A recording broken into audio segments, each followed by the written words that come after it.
Bismillahirrahmanirrahim. This is the second reaction on the class of C double bond C bond generation reactions. These are also short questions from these 5 to 6 reactions including C double bond C bond generation. Here the first question, what are the different C double bond C bond generation reactions which include aldehydes and ketones? These are the reactions which we have studied in our syllabus. Number one is the Horner Wadsworth-Emmons reaction, HWE reaction, which used aldehyde with phosphonates, and we get the alkene.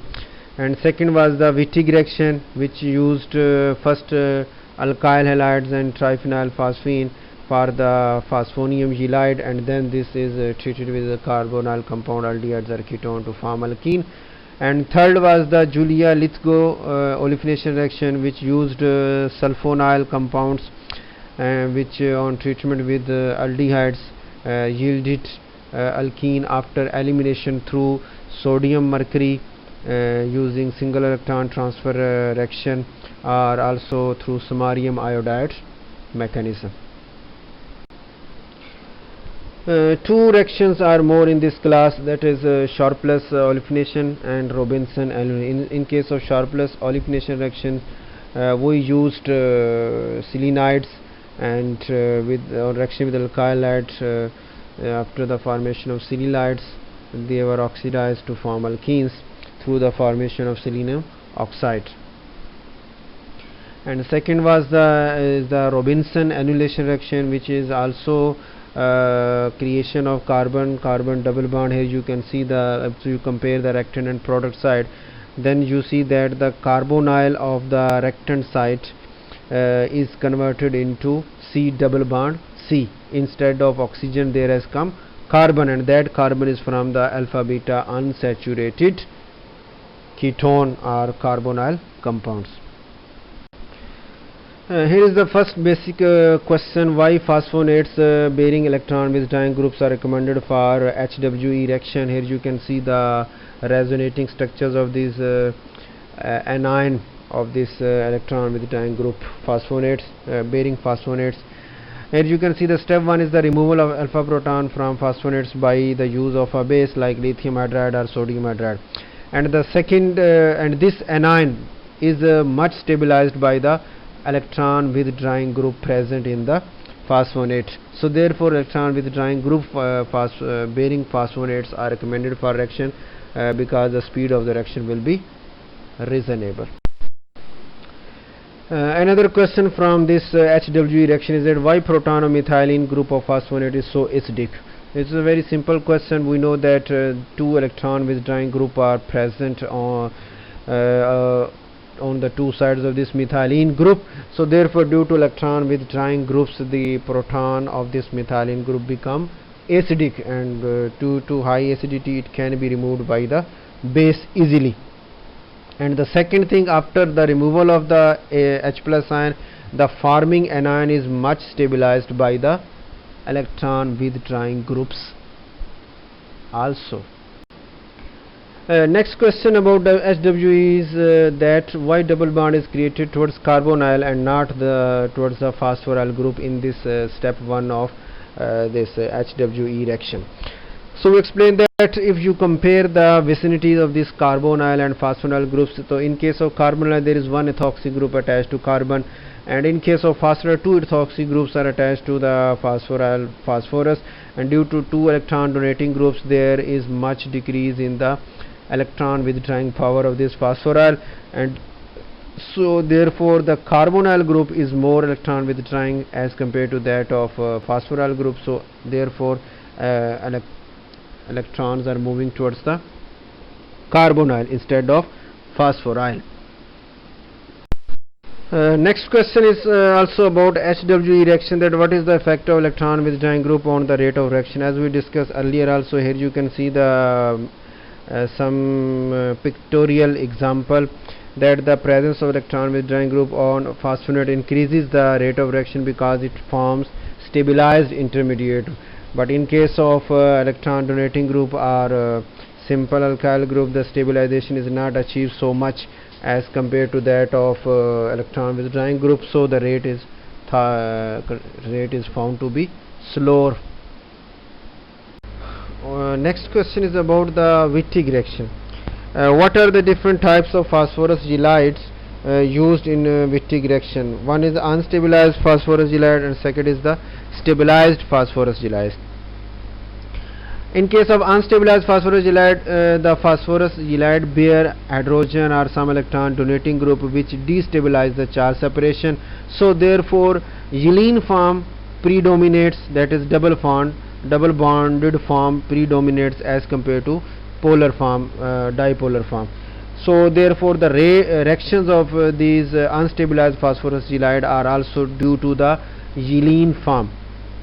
In case of stabilized phosphorus ylide, they have substituents which can stabilize the negative charge by delocalization, that there be some electron withdrawing group, carbonyl or something else, and due to stabilization the ylide form predominates, that is dipolar ion form due to strong stability predominates as compared to double bonded form. So therefore the reactions of these stabilized phosphorus ylides are due to this ylide formation, ylide form, and therefore we get the product corresponding to these reacting species, that is we are going through ylide form or we are going through the Ylene form. Next question is about the Julia olefination reaction, that what do you mean by the single electron transfer which has been observed during Julia olefination reaction. Single electron transfer reaction basically formed you can say radicals. We know that can be produced by different methods. One of them is single electron transfer method, in which electron-rich species can give electron to electron-poor species. The giver becomes positively charged, that is radical cation, and the receiver becomes the negatively charged, that is radical anion. Here you can see the example in which alkali metal group 1 are famous for this kind of chemistry, that they react with the organic compound and giving one electron, they that is a single electron transfer, they are converted into a cation, and the opposite species is converted into a radical anion.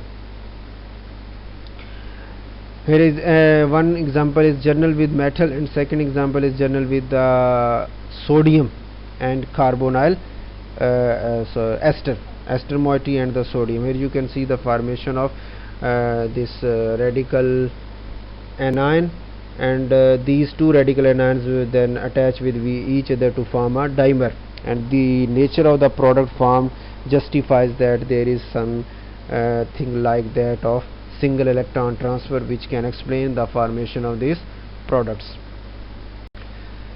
Another important question regarding Julia olefination reaction, that why single electron transfer produces E-Alkene. Here you can see the diagram figure here. When we get the cis is equilibrated and the trans radical is more thermodynamically more stable, so therefore there is high percentage of trans instead of cis. And when the sodium again second sodium comes for electron donation, and we get the anion with the lone pair, and this anion then finally gets into the product side. So therefore stereochemically alkene is independent of stereochemistry of the sulfone intermediate. One thing. Second thing, cis and trans vinyl radicals can equilibrate, and the trans radical is more thermodynamically stable of the two, therefore it predominates in its proportion, and due to high proportion of this trans, we get the product which is also according to the geometry of this trans radical. So therefore both diastereomers acetoxysulfones led selectively to the same product, that is E-Alkene. Next questions about the Sharpless olefination is reaction is that it follows syn elimination and not anti-elimination. What is the difference between syn elimination and anti-elimination? In case of syn elimination, here you can see the example. The both of the removing groups are in such a way that the base attacks the beta hydrogen on the same side as the leaving group. That is, the beta hydrogen and the leaving group are on the same side, and if they are on the opposite side, then that is called anti-elimination, and if they are on the same side, then it is called syn elimination. In case of Sharpless olefination, we follow the syn elimination mechanism, and therefore we get the product according to its geometry, that is E-Alkene. Here is an important question regarding Sharpless olefination reaction, that why nucleophilic hydride attack carbon instead of selenium, although electron activity of both is same in Sharpless olefination reaction. Here you can see the step in which beta boron hydride acting through its sigma bond, acting as a nucleophile, attacks on the carbon of the selenium cyanide. Here you can see the attack is on carbon instead of selenium. Carbon electron activity of both is almost same, that is 2.55, but the attack is on specifically on carbon instead of selenium. If we compare the position of these two atoms in the molecule, then we see that the carbon selenium is attached with the sp2 hybridized carbon on one side and sp hybridized carbon on other side, and in case of carbon, which is sp hybridized itself, is looking to be more electrophilic, and then it is attached with the sp hybridized nitrogen, which is also electron accepting, or here in this case, so therefore due to strong electron withdrawing effect of nitrogen, carbon is becoming to be highly partial positive charge. If we compare this carbon with that carbon which is attached with the nitro group in the benzene ring, then we say that this carbon which is attached with the nitro group is shielded by the pi electronic cloud of the aromatic system or benzene ring. So attack on this carbon which is attached to nitro is a little bit difficult, but the attack on this carbon of selenium selenide is easy. So attack is on that carbon. Here is the last question of today's lecture about C double bond C bond generation reactions, and it is about Robinson annulation, that what are the different types of products formed through Robinson annulation. Here you can compare the different types of products, that cyclic enones are the products due to different reactants. In first reaction you can see that there is cyclic ketone, but the enone, or you can see the is aliphatic, and after the reaction we get the cyclized enone. In the second case there is a cyclic ketonic group, and which is now in basic form of its enol form, and the second is the cyclic enone, and after the reaction we again get the cyclic enone. And in the third case there is the use of acyclic ketone and acyclic alpha beta unsaturated ketone, but after the reaction of these two species we again get the similar type of product, that is cyclic enone. So we say that in case of Robinson annulation, what type of the reactants are there? We always get the cyclic enone. It is should be kept in mind that the number of cycles can be varied depending upon the nature of the reactants, but the basic cycle of enone is cyclic always. So this is all about of today's lecture about C double bond C generation reactions, and thanks.